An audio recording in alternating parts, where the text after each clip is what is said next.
રાજ્યમાં આજે સાર્વત્રિક ભારે વરસાદની આગાહી વ્યક્ત કરવામાં આવી છે।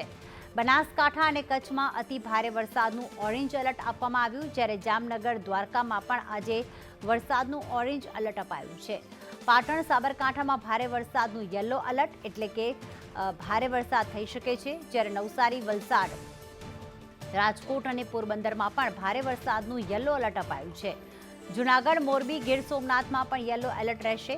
અમદાવાદ, ગાંધીનગરમાં મધ્યમ વરસાદની આગાહી, જ્યારે રાજ્યમાં જુલાઈમાં હળવા વરસાદની આગાહી વ્યક્ત કરવામાં આવી।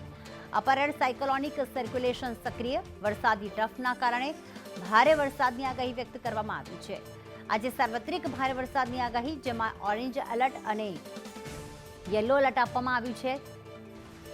બનાસકાંઠા, કચ્છ, જામનગર, દ્વારકામાં આજે અતિ ભારે વરસાદનું ઓરેન્જ એલર્ટ, જ્યારે પાટણ, સાબરકાંઠા, નવસારી, વલસાડ અને રાજકોટ તથા જૂનાગઢ, પોરબંદરમાં, ગીર સોમનાથમાં યલો એલર્ટ આપવામાં આવ્યું છે। દીવમાં પણ ભારે વરસાદનું યલો એલર્ટ રહેશે, જ્યારે અમદાવાદ અને ગાંધીનગરમાં મધ્યમ વરસાદની આગાહી વ્યક્ત કરવામાં આવી।